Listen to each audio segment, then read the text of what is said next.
Hola chicos, muy bienvenidos a una nueva edición de Entrevista Battlefield. En el día de hoy estaremos entrevistando al Daskro, bien, quien es un miembro muy activo de la comunidad, para lo cual le pedimos que participara con nosotros en esta Entrevista Battlefield. Lo dejo con la entrevista. Hasta luego. Who are you and what do you do for the Battlefield community? My name's Daskro. I create YouTube videos for the Battlefield community, but not just any kind of YouTube videos. I focus on Battlefield esports, that is, organized competitive Battlefield play. This is teams of 8, of 12, of 32 fighting each other as the game is meant to be played in Battlefield. I've been doing this for about 10 years now in terms of playing games competitively within Battlefield, all the way from Battlefield 1942 all the way to Battlefield 3. But I've only started casting the last year or so, creating YouTube videos and streaming on Twitch, and I really want to see this competitive scene to continue to grow as I create these more videos and things like that. Since when you started to get involved with the Battlefield community? I first started playing Battlefield back in 2003 when 1942 came out. I started playing that game. I had other competitive games that I had played previously, but Battlefield 1942 was just this sort of larger-than-life game where I played as a tanker. I drove the M1 Sherman around in Battlefield 1942, and as I played successive Battlefield titles competitively, one of the really cool things that I got to experience was I got to play against a lot of teams from Latin America. I remember back in Battlefield Bad Company 2, one of the top Venezuelan teams was Team FAV, and it was always a lot of fun to play against them, and even though there was always a ping disparity involved, they put up a real fight. And what's really cool now, going all the way to Battlefield 3, is that in many cases, some of these Latin American teams, like Team Illusion, for instance, from Argentina, they are dominating the entire South American scene. They have won so many championships over the last few months in popular leagues such as the South American League War Access League, and there being a lot of North American teams too. A lot of people say, well, it's a North American versus Europe. No, I've actually seen a lot of Latin American teams step up and beat most of the North American teams out there. It's really cool to see how that there's all these different teams that are not necessarily from the traditional places out there, and I think that speaks volumes to the caliber of players that we see in Latin America. What will be your advice or tip for the regular player, for them in order to get better? If you're a public player that wants to just get better, I think you have to ask yourself the question of not, well, I should use this gun or I should play this class, but instead ask the question, what do I like to do in Battlefield? What if you like to be a support class and give ammunition to people? Or what if you want to be the transport helicopter and drive that helicopter around? What makes Battlefield so different compared to other games out there is that not only is it a team-based game, there's a lot of team-based games out there, but it's a team-based game in which there are such a huge variety of roles, and all those roles can make a difference to the team that you're playing with when you're playing in these games. It doesn't matter if you have logged 1,000 hours, only a few hours. It doesn't matter if you've been playing the game in high-level pro play for 5 or 6 years, or you're just new to the game. You can contribute, and you don't need to have super great aim or twitch reflexes or anything else around those lines. What you have to do instead is think to yourself, what do I like to do within Battlefield?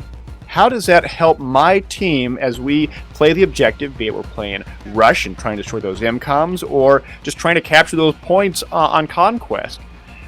Things that aren't necessarily about killing dudes, but instead about helping the team, giving a med pack, getting revives, putting an MAV up as a recon and providing that intel to your teammates. All of this helps you be a better player. And for the most part, in Battlefield, you actually get incentivized to do these kind of things. You can get unlocks and get points and medals and things like that by doing things that doesn't necessarily translate directly into killing a lot of dudes or getting a really high kill-death ratio or anything around those lines. What my suggestion is to you is that if you like doing something in Battlefield, keep on doing it, and you'll eventually get better at doing that various skill, and you'll find that you as a player can contribute more to your team and win more and have a more fun experience. Because in the end, Battlefield's about playing together as a team and having a lot of fun doing it. And it offers so many different varieties of roles and of ways that you can help out. And so don't limit yourself to just the idea of having really good accuracy. It doesn't necessarily have to be like that. You can still be a successful player regardless. What are your expectations, or what are you waiting or hoping for Battlefield 4 to be? For me, I think Battlefield 4 is going to take some of the best elements of Battlefield Bad Company 2 and Battlefield 3. What made Battlefield Bad Company 2 very different compared to other Battlefield games, beyond some of the infantry and vehicle elements that were at play, was the destructible environments. And while we saw destructive environments in Battlefield 3, Bad Company 2 had definitely a more vibrant amount of destructiveness. Now, granted, the maps were a lot smaller, and so it's a little bit different. It's not an apples-to-apples comparison.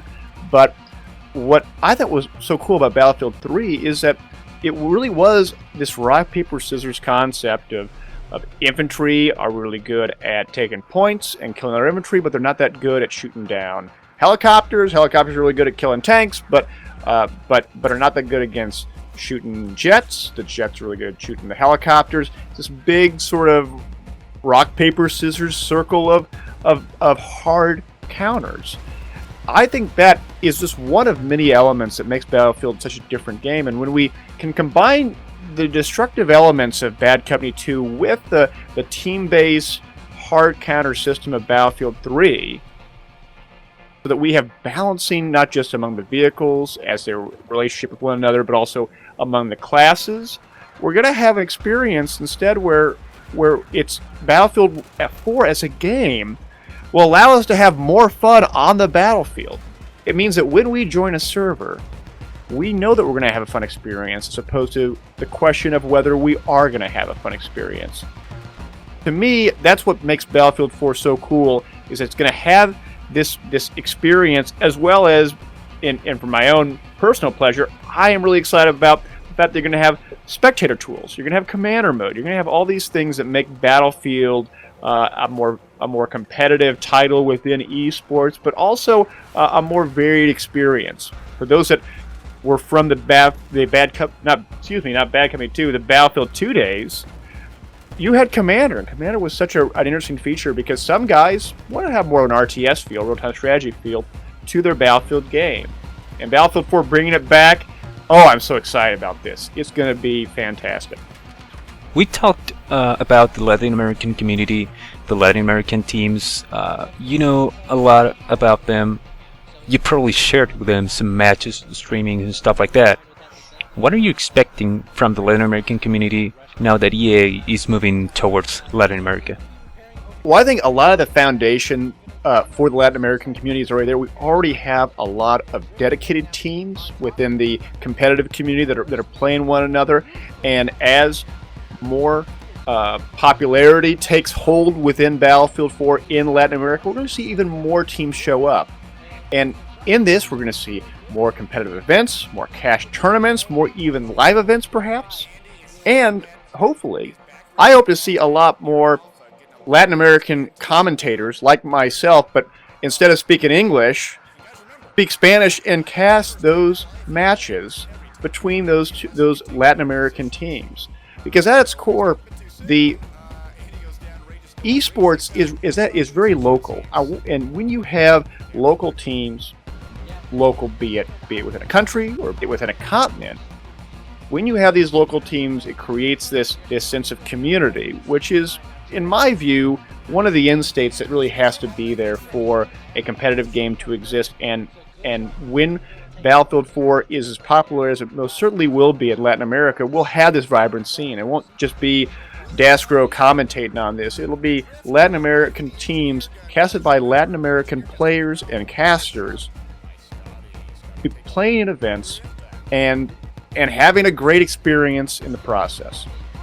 I want to thank you for having me. This was a lot of fun talking about Battlefield 4 and Battlefield 3 as it relates to Latin America You guys can check me out. Again, my name is Daskro. You can find me at youtube.com/Daskro, twitch.tv/Daskro. And if you're interested in this kind of esports stuff in Latin America, there's a number of leagues that you can check out, like War Access League or even levelbf.com. Both are fantastic resources. Get involved. And if you don't want to get involved and just want to watch it, you can check out my channel or other channels like mine. Again, I want to thank you for having me, and see you guys later. Queremos darle las gracias a Daskro por participar en esta entrevista y los esperamos en la próxima edición de Entrevista Battlefield.